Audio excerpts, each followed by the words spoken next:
Hello, everyone. Welcome to Vision, Intention, Strategy, your social work mentor with the new Social Worker magazine. My name is Dr. Veronica Hardy. I'm wondering if you have ever heard of the word glossophobia. If not, that basically means a fear of speaking in public settings where you may start to sweat, tremble, or other types of reactions resulting from anxiousness or nervousness due to public speaking. Now, as social workers, public speaking is a key part of what we do, whether it's using our voice to advocate for others, facilitating groups, teaching courses, or even providing trainings in the workplace. But overall, public speaking is a key skill that we need in order to navigate our profession. So if you have ever experienced any of these reactions to public speaking that I previously mentioned, I have a few ideas that may be helpful for you. Now, I know for me, oftentimes a few minutes before I actually have to present is when I feel the most nervous. So this first tip is about building a public speaking mindset. In other words, resetting your mind and immersing yourself in such a way that you would build strengths in public speaking. So for example, you could study the art of public speaking by joining organizations that specifically focuses on developing those skills. Toastmasters is one of the renowned organizations that helps to provide education and networking opportunities to build those public speaking skills. Now, not only are there organizations, but there are also podcasts, online courses, as well as people who you can observe. To learn more about this, please visit the links in the accompanying article. But I would like to identify our National Association of Social Workers current president, Mildred Joyner, who engages in multiple public speaking events, including conferences, podcasts such as NASW Social Work Talks, and even her own Facebook Live events called Essential Chat with Mitt. Overall, this gives you the opportunity to observe the public speaking skills of others and learn from people who enjoy public speaking as part of their lives and career. So build that public speaking mindset by immersing yourself in educational opportunities, networking, and observing others who have crafted their public speaking skills. Another idea is to focus on the audience. Now, you may notice oftentimes when we are provided an opportunity to engage in a presentation, we tend to turn the focus onto ourselves. In other words, we may think, how does my outfit look? How am I going to sound?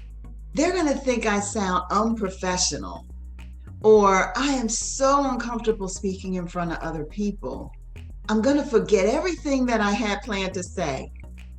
It is important to realize how those thoughts can contribute to anxiety-related feelings, and the results may be us standing behind the podium when we have the opportunity to move around and engage with the audience, or staring directly at the PowerPoint slides throughout the entire presentation, even looking down at our notes and reading from our notes versus engaging with the audience, or avoiding eye contact altogether. So it's important to realize how the thoughts, the self-talk that we give ourselves, leads to certain types of reactions that can affect how we provide our presentation, and it can disengage us from the audience and the content that we are hoping to present. As a result, instead of focusing on yourself, switch your focus to the audience from the very beginning. When you are about to develop your presentation, ask yourself these questions. What is the purpose of the event? Who is the audience? What are the audience's needs? What type of information would benefit them?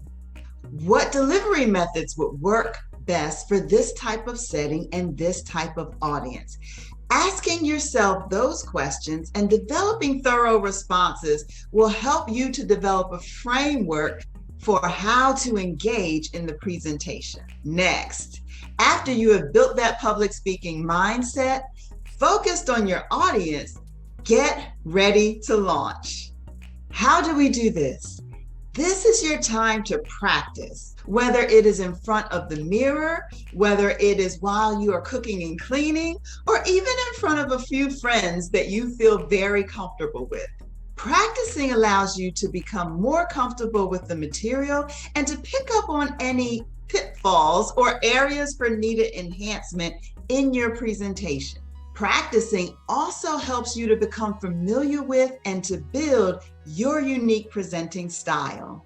So while practicing, observe your body language, your tone of voice, your rate of speech, your ability to maintain eye contact when appropriate, your timing, as well as your ability to explain certain concepts to the audience. Now, many of you may have heard of TED Talks. This is a platform where speakers are able to share their most powerful thoughts within a brief amount of time. For example, Dr. Sheyett, the Dean and Professor at University of Georgia School of Social Work, provided a TED Talk titled Social Workers as Superheroes, and the link can be found in the accompanying article. As you watch Dr. Sheyett's TED Talk, notice her body language. What is her rate of speech? What is her tone of voice? What are the unique characteristics of her presenting style?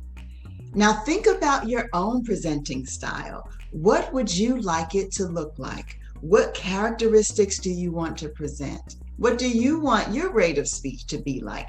Your tone of voice, or even your body language? Overall, engage in consistent practice to increase your confidence and comfort before presentation day arrives. Finally, it is game time. So when I think about game time, I think about athletes. Now, what do athletes do before the game begins?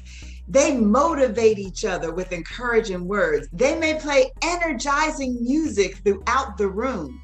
Why not do these same things for yourself so you can get ready for your game time and deliver your presentation with energy? As a social worker, take time to do this at least an hour before your presentation.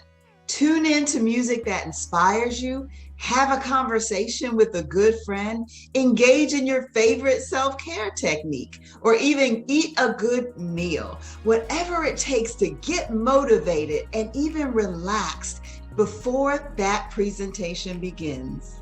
Then you can enter that presentation with confidence. As always, everyone, I hope these tips have been helpful. Until next time, take care.